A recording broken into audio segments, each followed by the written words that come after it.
Hello, everyone, and welcome to today's installment of the International Career Series.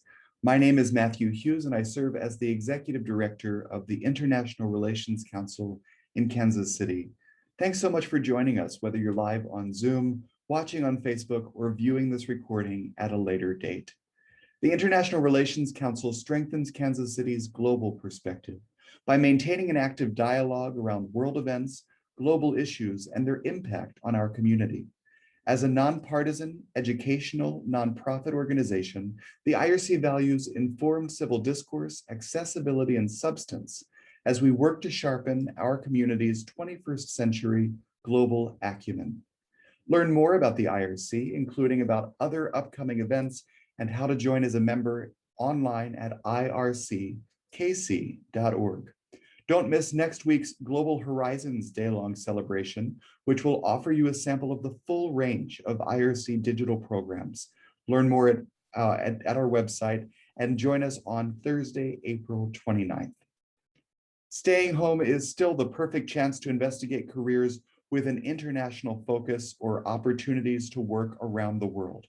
Whether you are graduating and preparing to enter the job market, looking for a change, or just seeing what's possible, we're glad to have you with us today. Each week in the International Career Series, an individual shares their work in an international field, offering insight into the educational background, career paths, intricacies of the field, and recommendations for your own search. Before we begin, just a couple housekeeping notes, please. You are encouraged to turn on your camera and join the conversation today, but please do leave your microphone muted until you're meaning to speak. Our speaker for today will begin with a presentation, and then we'll have time at the end for Q&A. Feel free to add any questions to the chat as we go, or add them as comments beneath the video on Facebook. This conversation will be recorded. If you prefer not to appear on the recording, please do leave your video and microphone off throughout the program. Thanks again for being with us today. It's a particular pleasure for me to introduce our presenter today. Kimberly Masteller is the Jeanne McCray Beals Curator of South and Southeast Asian Art at the Nelson-Atkins Museum of Art in Kansas City. Before coming to the Nelson-Atkins in 2008, Kimberly held the position of Assistant Curator of Islamic and later Indian art at the Harvard Art Museums from 2002 to 2008. Kimberly has curated several exhibitions at the Nelson-Atkins, including one of my personal favorites, a beautiful Jain shrine from India. Kimberly holds a PhD in the history of art from The Ohio State University, a master's degree in art history from Ohio University, and a BA from Muskingum University. And we are proud to have Kimberly as an IRC member. Kimberly, welcome to you. Thank you so much for joining us today. Please take it away.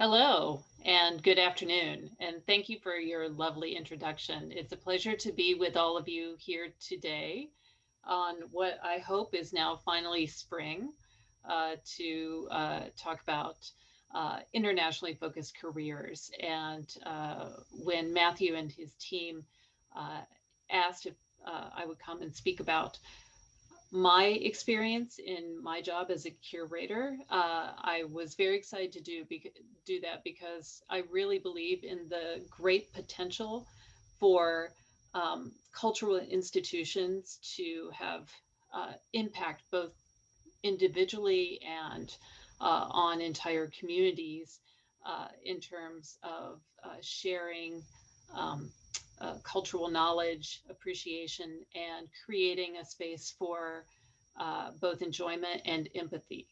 And so I think this is a wonderful way to do that is through museum work. So I'm going to share with you a PowerPoint that talks about museum work using our museum as an example here at the Nelson-Atkins Museum of Art. And then talk about curatorial careers and my experiences more specifically. And so I'm starting off here. This is a detail from a sculpture that's in the South and Southeast Asian collections here at the Nelson-Atkins. And I love it because it's this discourse between these two monks, a young and an old monk. And you can tell that by the hand gestures and the way they're looking, engaging with each other. And so I And always love this detail. Kimberly, Uh, so sorry to break in. Do you mind trying your screen share one more time, please? I'm not sure if sure, we had it on sure. ours. Thank Let you. me escape. Thank you for telling me. So we're going to try it again. I mean, we certainly love narrated art, but I think we'll appreciate looking at it as well. I agree. I must not have, I thought I clicked it, but maybe it didn't click No all the way. worries. Okay, let's try it again.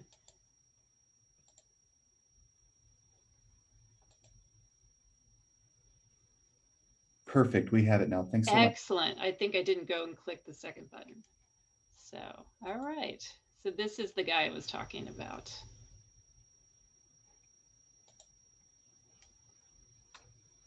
Um, because I think discourse and sharing knowledge has been a part of what people do for a long time. This is a sculpture that dates to around the 2nd century of the Common Era.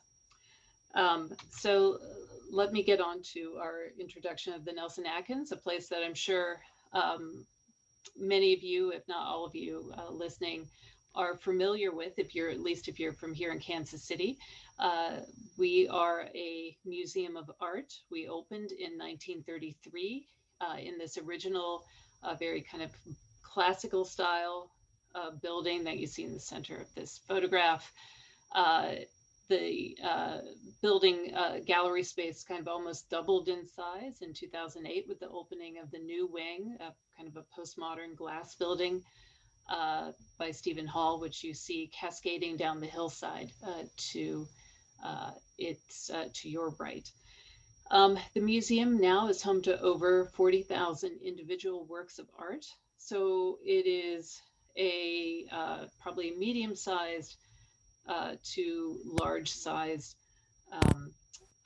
art museum, and certainly one of the largest, and I would argue very important regional civic art museums or art museums in the United States. Our museum mission statement is where the power of art engages the spirit of community. And that came out of a strategic plan that we developed under our director, Julian Zagoitia, who came on to lead the museum in about 10 years ago. And what I like about that is it really calls out the museum as a place for community and to invite people from all backgrounds in our community to come and experience and engage with art and with each other. So it really shows a transformation in the vision of what a museum can be and what it has to offer. And we do a lot of international and culturally focused programming throughout the year and also tied to specific events. So this is a image taken from our Passport to India Festival, which up until COVID-19 and the pandemic, we held every spring. And so we're hoping to have a in-person Passport to India celebration, maybe perhaps scale down a little bit next spring, if all goes well. And in the meantime, this year, we're about to launch a virtual experience where you can see some of our local community members assisting in content and performances online. But along with coming to the museum as a visitor, you can certainly experience the museum as a staff member.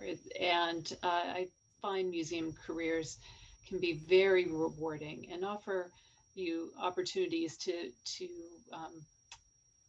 do jobs that are unusual and sometimes kind of inspiring or thought-provoking, and also can pull on a whole range of skills. So what I'll walk through a few of the different kind of career areas that people at our museum work in, just to give you an idea of what's possible for you based upon your own interests. So people, I think, often think, well, museums are just curators are people who study art. Well, but I actually like making art or building things, or I'm really into statistics. Don't worry, there's a job for you in the museum world. And so exhibition preparation and installation is one that I'm featuring here. Do you ever think about who makes the displays that you look at in a gallery? Who actually moved that 2-ton piece of bronze into its position? How did they get it there? Where, how did the things come from storage to the galleries? These are really kind of interesting and fun jobs. And so we have a lot of people who come from actually studio art backgrounds, who are into making and building things, are oftentimes people who gravitate towards exhibition preparation and installation as a career. Another area is design. And there are kind of, 2 areas that I'm featuring here that come out of fields that I think a lot of people are familiar with working in and also studying: graphic design and fields related to marketing. And so kind of very social or business focused in terms of marketing, and also graphics. And so there's actually kind of areas of the museum where they put those 2 together. So people who have an art or graphics focus some of them actually work in the marketing department to help create our signs and our social media. A huge area for both employment but also volunteer work at the museum is in the education and interpretation division of the museum. And here we have specially trained staff, some who work as what we call interpreters, people who work between museum curators and the public to help strategize on what type of material and would help best to convey the information to you or share an idea with you. So sometimes they help us with writing, with text. And so a lot of people who love writing actually end up in education as well as art historians. Other times it's developing something that you can touch. Wouldn't it be great if somebody could feel in an exhibition what that textile feels like without touching the real thing? Or what if you got to make something based upon an artwork? And so it's finding all the different ways that you can experience and engage with art and art making through our education departments. We have art teachers, we have interpreters, we of course have the wonderful people who lead tours. Many of those are volunteer positions, like our docents and museum guide programs. And they work with schools. So some of you on the call may have had virtual field trips to the Nelson this year with some of our docents who created kind of virtual tours and conversations about the collection and the ideas it represents. Another division at our museum is conservation and collections management. And so conservation, some of you might have some idea of what that type of work involves, but I find if I had to talk about the qualities that make a good conservator, I would talk about a really patient, methodical, loving artist combined with a chemist.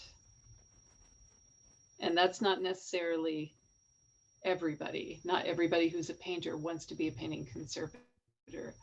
But for some people who love the materials and the process, how does something become to be, and also have the skills and the dexterity to be a maker, it's an incredible career for you.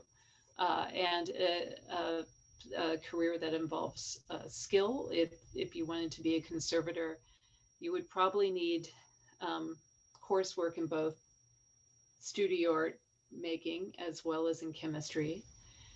And then there's a master's degree program for this field, which has a practitioner aspect to it, a practical aspect. So those are usually 3-year programs. They're only offered at a few schools in the United States. But for those, you get deep dives into working with actual objects and strategizing how to clean or treat them or kind of bring them back to a showable status. And those involve deep kind of internships as part of their program. So it's almost like an apprenticeship to learn to become a conservator. This is one of our former painting conservators, Scott Heffley, who you see here, who was an amazing conservator. And then collections management. I was trying to figure out, well, what's a good image to tell you about what collections management does?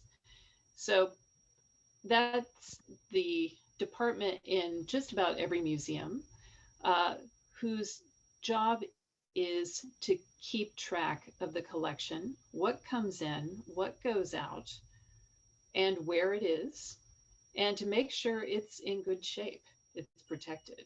So these usually involve people called registrars, who are tracking, like a librarian, but they're tracking the art objects. They keep records, they keep a database, they go around and identify, locations, do inventories. They help devise how things should be stored, often in conversation with other people from other divisions. They manage the movement of artworks. And one of the exciting things that both conservators, collections management, and actually the preparation and installation staff often do is work as couriers to move art around. And so I'm showing you on the right a palletized group of crates. I don't know whose they are. I'm not even sure they're art, but they look like art crates. And I Googled art transport to find an interesting image like this. Because one of your jobs then is to go in the truck with artwork that we're sending off for exhibition or bringing back, or perhaps acquiring, and then go to the airport and you go with the art and you track it and you watch it be put on a pallet and packed, and we have agents that work with you. You used to be able to go right out on the tarmac with the artwork and load it up, and then ride on the plane with it, and then ride with it to wherever it's going next. That's so being a courier who helps travel and then install works of art as they move around the world is actually a really interesting part of that job. So people who like working library. Hey everyone, and welcome to Archaeology TV. I'm your host, Stephanie Ild, and today I'm trying on a cosplay costume. Thanks for muting that. I thought that was a registrar coming on, but it's a career that you wouldn't expect would have this exciting international travel aspect to it, and it does. So I think that's a nice career that people don't know about in the museum field. And then I wanted to talk a little bit about what I am. I am a curator. And so the question is, what does that mean? And so we put a library definition here about someone who's in the care of something. The position actually used to be called keeper. And if you think of like British museums, it's only recently that term has changed to curator. But museum organizations have tried to define that too, because there's so many roles that curators might play in their job. And so I think the definition that the Association of Art Museum Curators developed as core to the role of the curator at an art museum is to collect, preserve, study, interpret, and display works of art for the benefit of the public. And I will tell you that in a large institution with many staff working many different types of jobs, that it's not just being the person who gets to stay with the work of art or in the library and do research all the time. That might have been the role of some curators in the past, but this is a very collaborative job now. And so I would say to curators, you know, not only have to have a deep interest in a field of art and the academic study of that field, but you also need to love working with teams. And we have some great colleagues at our institution. So it's been a real thrill and learning experience to be a curator here at the Nelson-Atkins. So this is a little introduction of the different departments. Again, I think I said at the beginning, we're a global collection. We have been since the opening in 1933. The first object in the collection actually was from Iraq, from an archaeological expedition. And so we've always had kind of an international focus.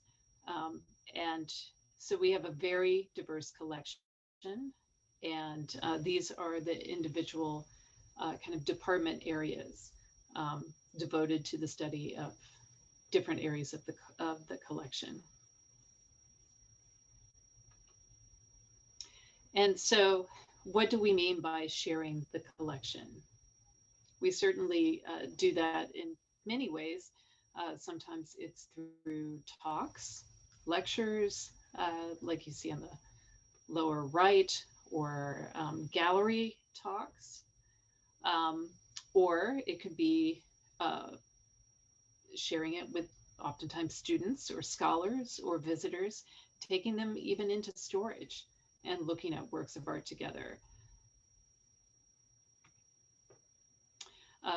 One of our jobs is also to expand, to build the collection. Maybe that's a better word. Expand just means maybe it's expanding on its own, but to carefully build the collection is a job of the curatorial departments. And a collection grows in many ways. One of those is through gifts. And so I'm just showing here works that we've acquired over the past 10 years, large sculpture from Myanmar, which came in as a gift, purchasing works of art. And the Nelson-Atkins collections actually originally were purchases.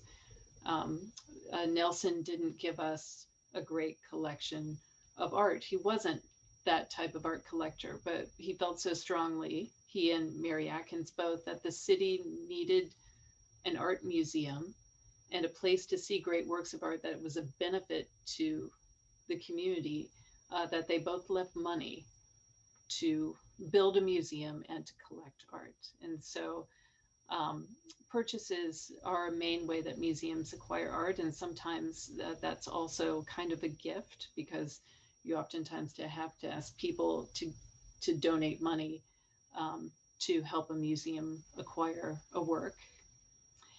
And then there are different ways that you can purchase things. And so I include on the right a piece that we bid on a couple years ago at auction in London, a piece of very early Islamic ceramics from Turkey, dating to around 1480, a very important work of art. This would be comparable to a Yuan dynasty or Ming dynasty blue and white ceramic, a world-class masterwork from China. This is its equivalent in Turkey. And there are only 4 of these known until this one came out of a private collection. And anyways, we put up quite a fight, but Kansas City couldn't, in the end, pull this one off. And so this is a piece that had estimates in the low hundreds of thousands. You can look this up on Sotheby's if you're curious later. But by the time the frantic bidding was done, with the estimate that with the fee that the buyer pays on top of the final price, it was over $6.5 million. So to give you an idea of the challenges of building a collection, not many museums have $6 million handy to throw at works of art easily. So that's really kind of an unusual price point for a work like this. Of course, it's only one of 5 in the world. So, but the market then is something that museums have to deal with and figure out how they can do the best for their collection and their communities against what art markets do.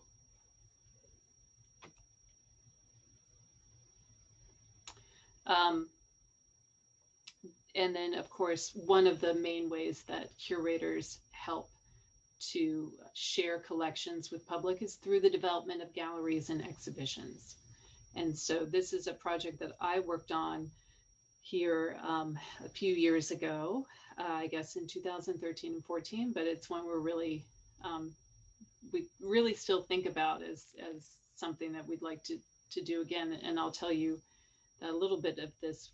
You'll see again this beautiful arch way mosaic from Safavid, Iran, the Safavid period around 1600, will be on view here again at the museum for exhibitions that will open, I believe, in August, called Origins, on the early history of collecting for the museum here in Kansas City. And this was an early piece made that was acquired to create a Persian period room for when we opened in 1933. So we're going to show this arch and hopefully tell you the very kind of convoluted story about how it got here.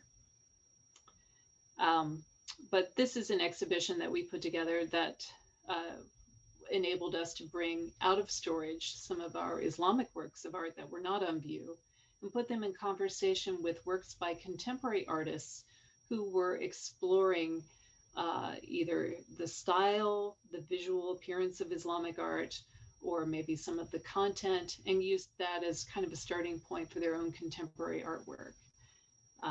And so that's something great that exhibitions can do. They can create conversations between artworks that can cross cultures, that can introduce visitors into kind of put you in a place for a new kind of cultural conversation, just by thinking about the objects in front of you in your own space without traveling. And so for this show, we really want to emphasize these kind of connections, and also the idea that art that's, let's say, inspired by Islamic art is a global art form today.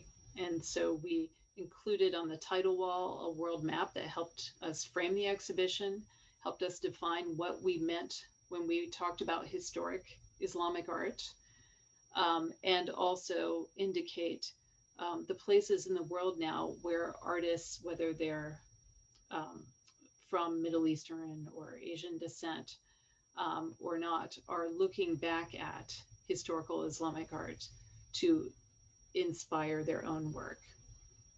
And so through the development of this exhibition, one of the things we wanted to do was pick out some works of art to borrow, contemporary works of art that were not in the collection, and also meet with those artists and interview them if possible.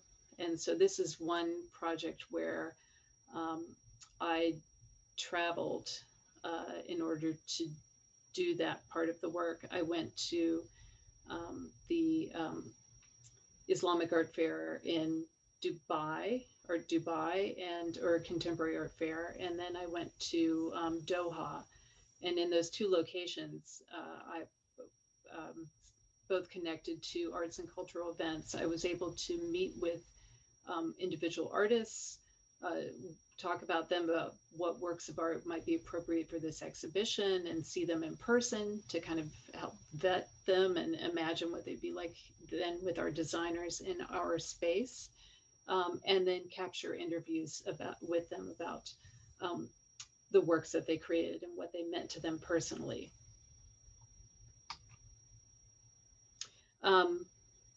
So along with exhibitions development, or I guess as an early stage of that, you also have a lot of research to do.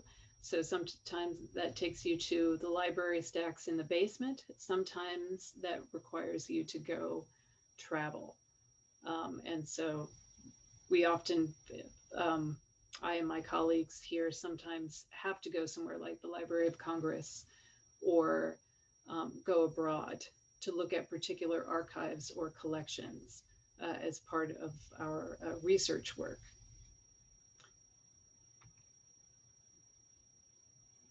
And then I wanted to share another project.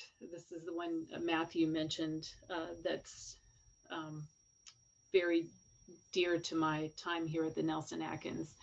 And that is our work on an object that was in the collection already.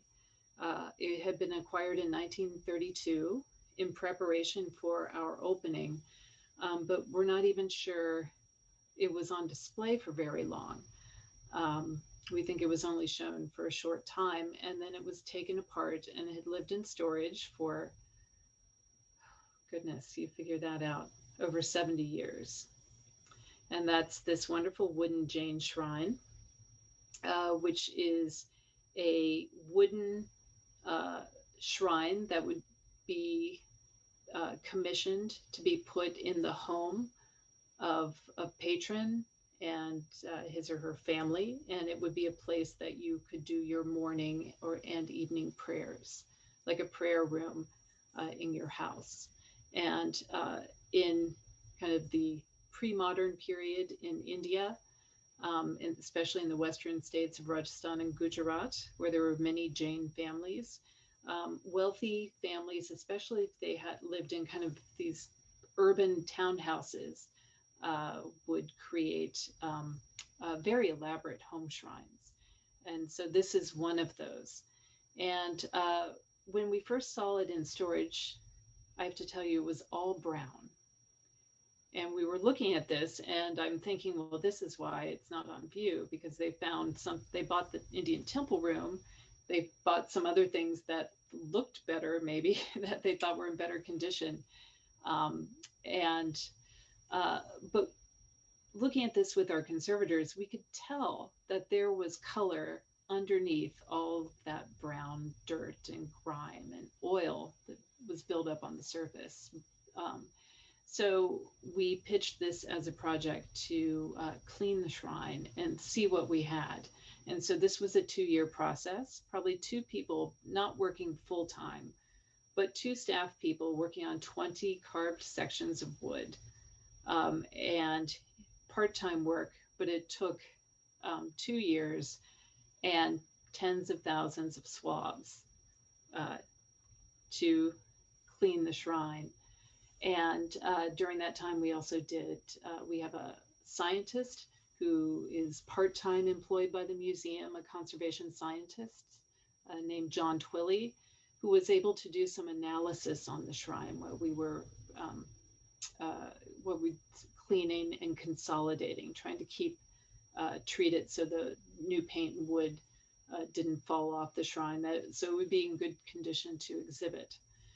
And so while this was going on, he took paint samples and he took some tiny little, pieces of the wood, and he did paint analysis of the pigments, and he did carbon-14 dating. And we were able to confirm that this is a 16th century shrine. I think nobody really thought that could be true.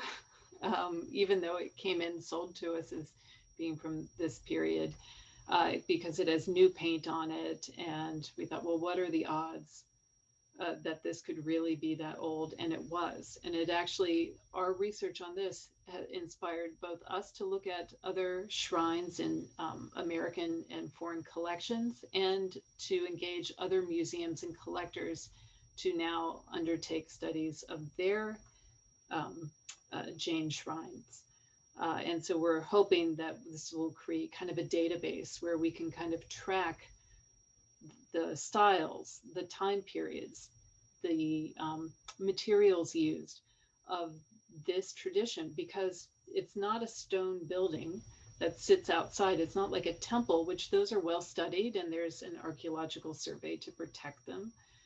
These are personal objects in people's homes made out of ephemeral materials that often don't survive, or come the 20th century, the family decides, we're sick of living here. We're going to build a new house somewhere else, and they tear them down.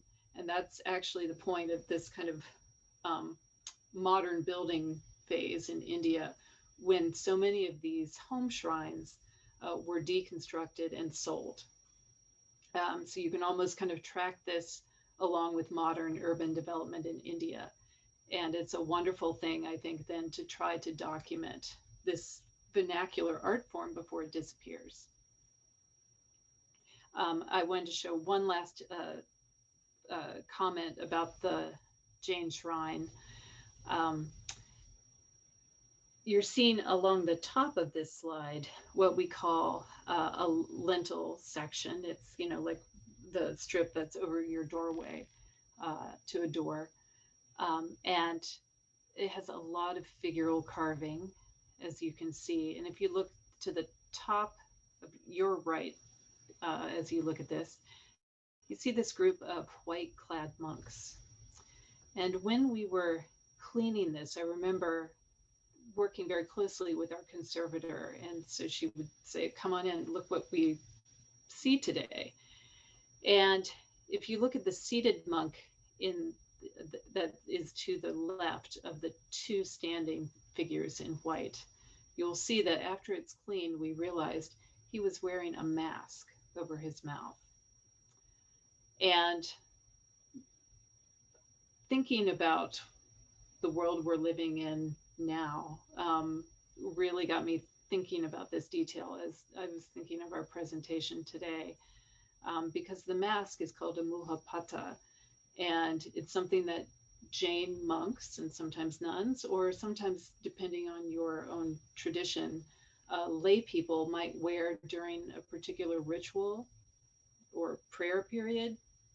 And the idea of wearing the mask is so, one, if you're talking, you don't spit on sacred texts, which are water soluble, you might damage them. So it's to keep you from harming something. And it's to keep you from inhaling insects and microbes that you might accidentally kill. And so this idea of wearing cloth over your face to protect others, other living beings, I thought was the most poignant memory for me right now during the pandemic as I think about this shrine.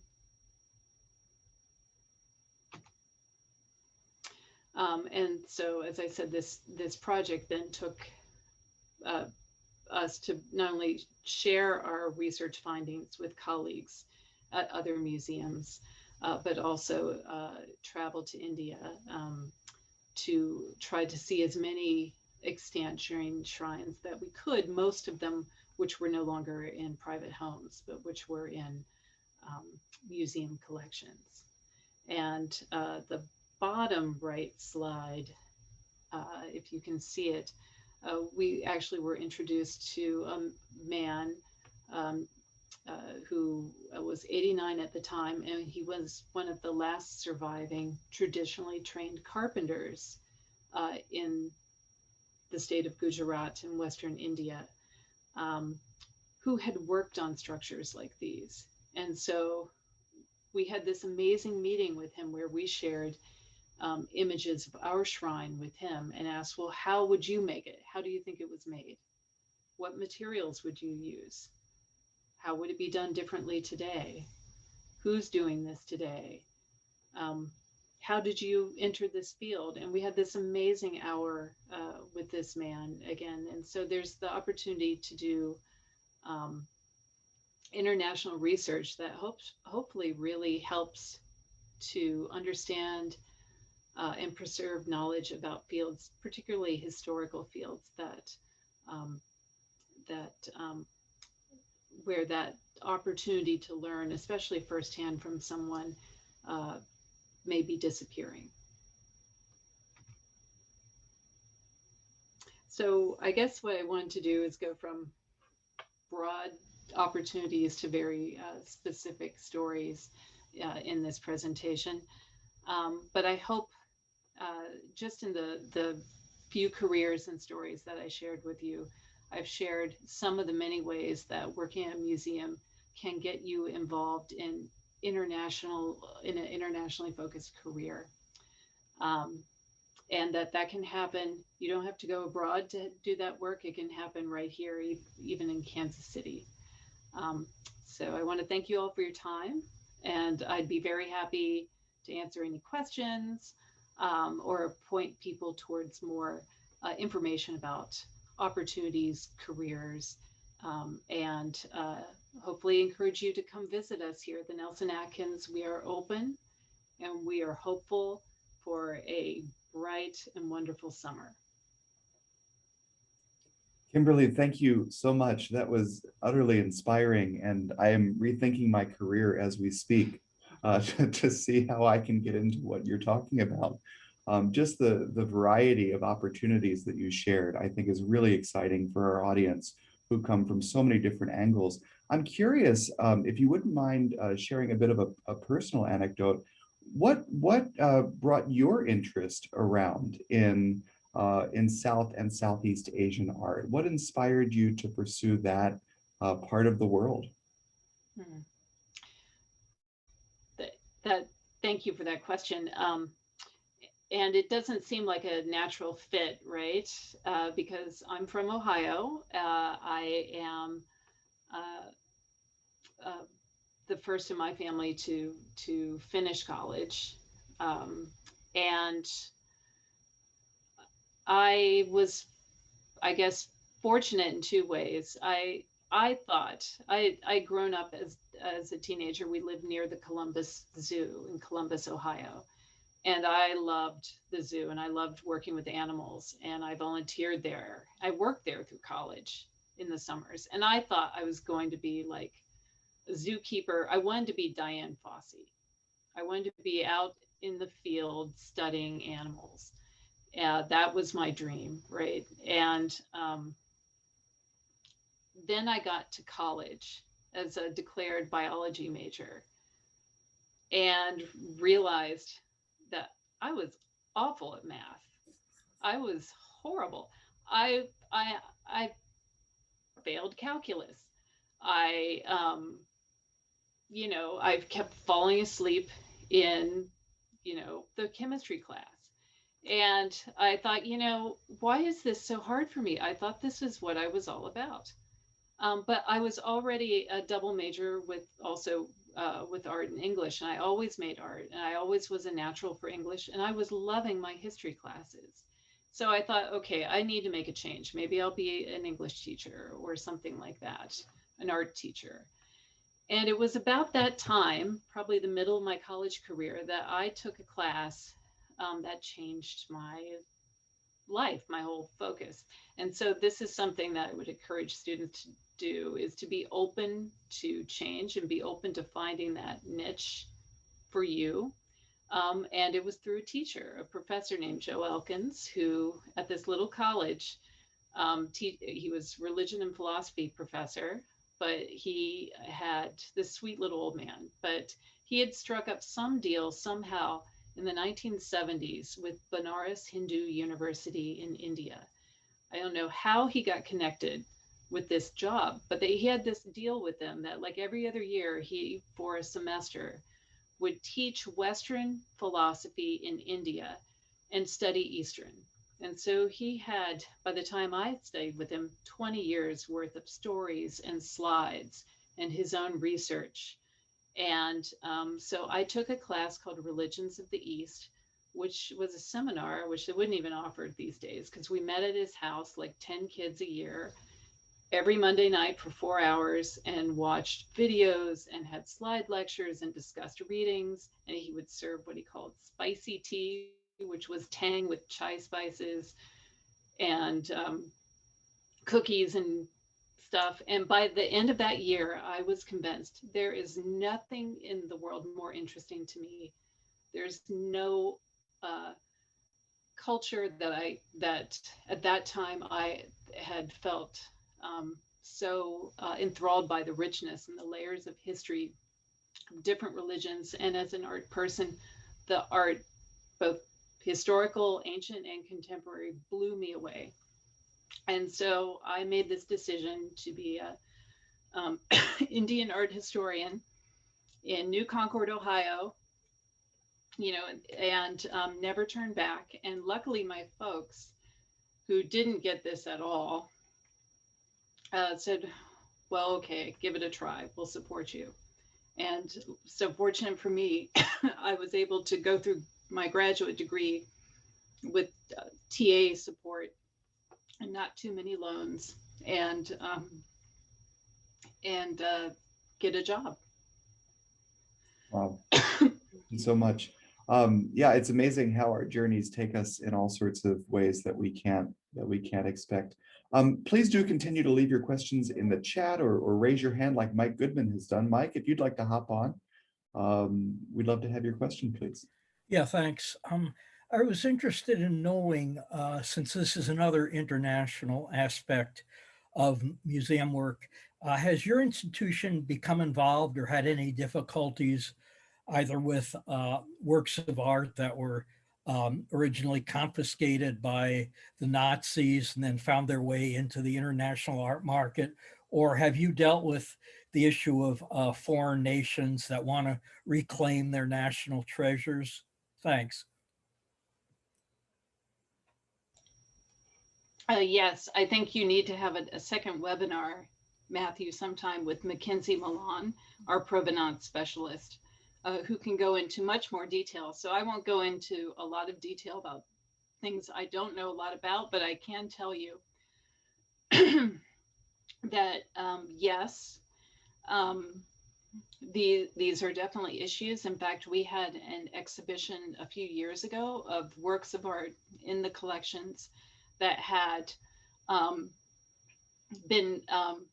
had issues around them regarding Nazi provenance and World War II issues. And these range from, like, we have a Nolde painting, for example, that was part of these works that were confiscated and banned as being degenerate art by the Nazis.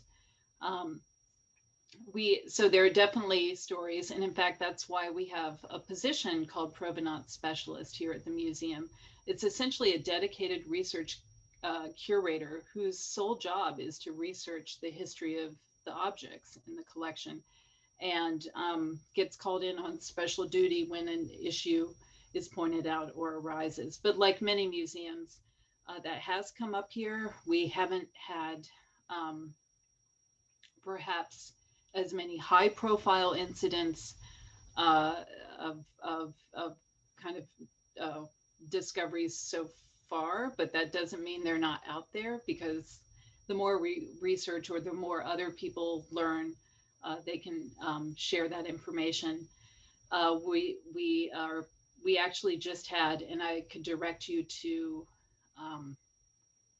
our Twitter, and I guess it was Facebook and Instagram, or all of our social media. Last week, we had a National Provenance Day, an International Provenance Day, which is celebrated by a lot of museums and researchers. And so Mackenzie, our specialist, was actively posting histories of particular works of art and like dealers or sources that they came from.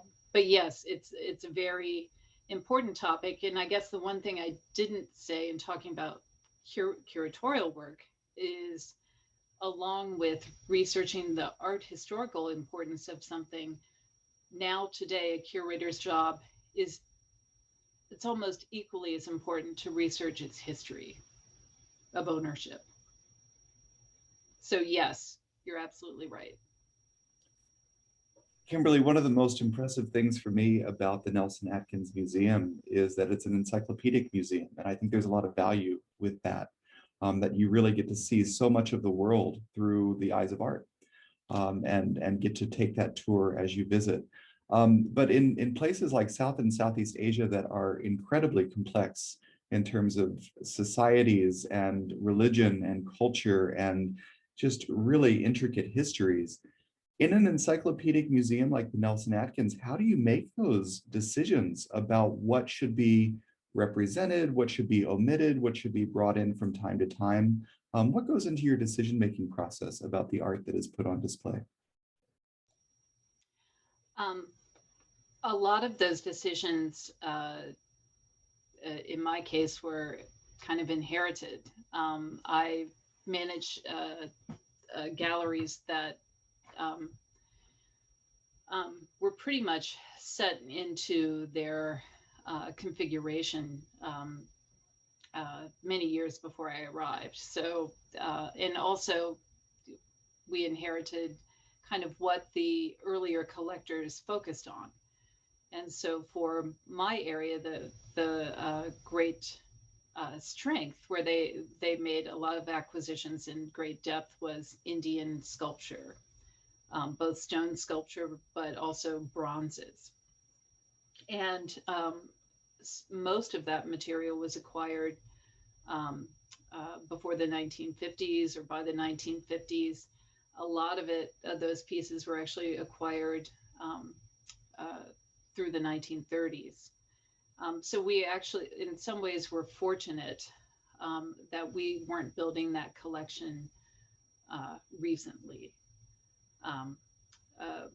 But one of the things, I will be honest with you, one of the things that bothers me about our galleries regarding my collection is, they are chock full of wonderful works of art, and there's nowhere to add sections for what about contemporary art from South Asia in this space? What about the Rajput and Mughal paintings in the collection, or colonial art in the collection?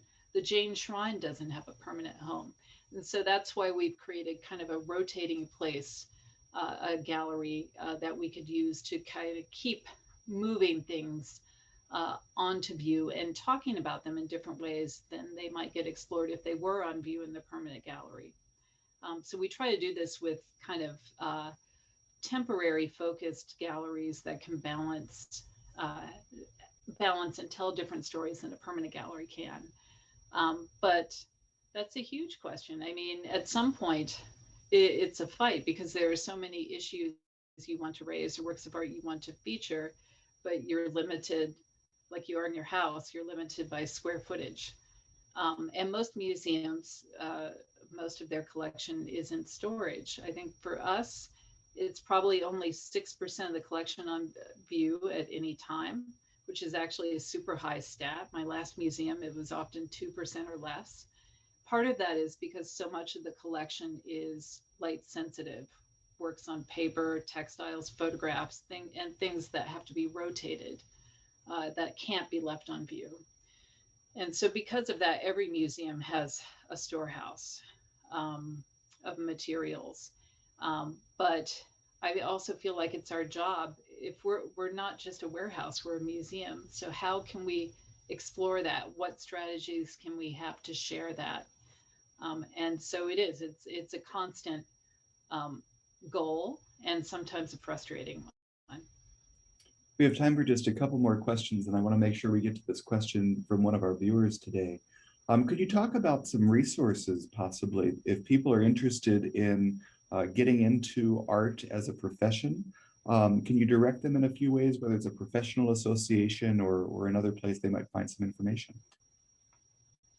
Yes. So I think for general museum careers, the organization that is still the kind of central one is AAM, the American Association of Museums. They've got a great website. You don't have to be a member to use all the sources, all the materials there. They've got job listings in every field. They've got articles, they've got resources. It's a great starting place for museum careers. For curatorial specifically, the one that I quoted earlier, the Association of Art Museum Curators, AAMC, has been incredibly useful and specifically for students or for junior people in the field. They've got a lot of resources. We try to keep like a running list of who has internships open, who has paid internships open, who has opportunities for you that might support you because of, you know, there are a lot of opportunities, for example, to support people from diverse backgrounds who want to enter museum careers or curatorial careers. And so these organizations have resources that can help you find those resources to help you in your study, because they are out there. And I also want to encourage people through Matthew or through our museum site, you know, say you heard me give a talk, please contact us directly. There's nothing more that makes me more excited about the potential of sparking a love of art and culture in somebody else and helping them find an opportunity, a way to do that. So if I can be helpful as an individual with like advice about your specific situation, or my colleagues can, we would be happy to do that. Absolutely, and do feel free to reach out.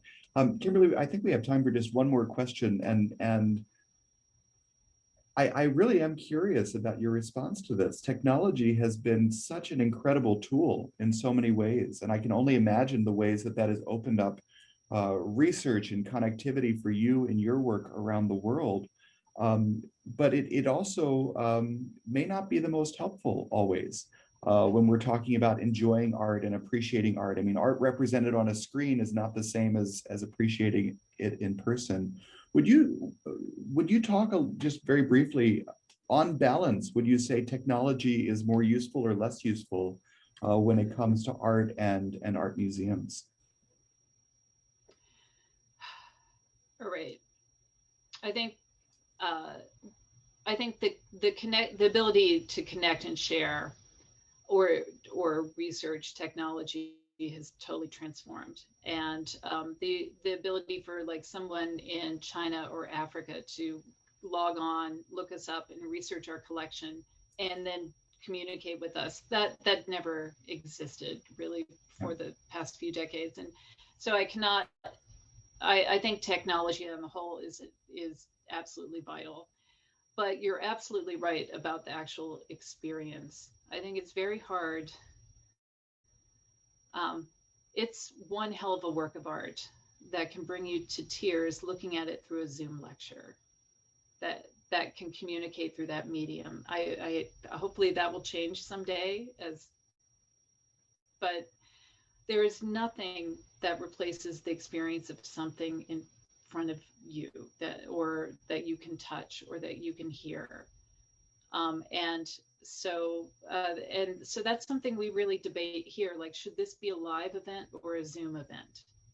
You know, should this program have an audio offering that's on the web, or should you have to come here to experience it?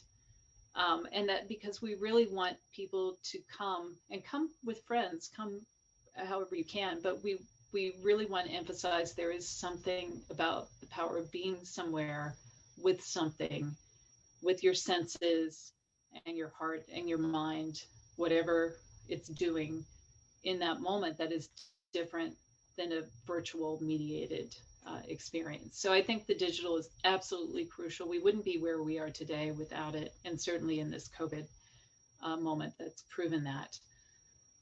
But I hope that we'll get to a point where we can freely experience things with each other in person again. I think that is the key. That's why this museum was envisioned by its, founders like Nelson, the idea that to be a great city and to affect this, whether you think it's corny or not, this idea of the late 19th century, that it affects your soul. It's good for your soul to see great art in person. And that idea is one that, however corny it is, I hold on to today. Well, Kimberly, we're so grateful for you and the work that you do to bring that to our community, to help our community engage in the arts in such a meaningful way. And I personally can't wait to get back to the Nelson and enjoy the collections. Thank you so much for your time today, for sharing your insights. And everyone, thank you for joining us. We hope that you'll join us for future International Career Series events or other programs through the International Relations Council. Also remember, next Thursday, April 29th, we have the day-long Global Horizons experience, where you can basically come as your time and interest allow to dive into different types of IRC programs and get a sample of the work we do. So thank you again, Kimberly, thank you, and we'll see you all real soon. Take care.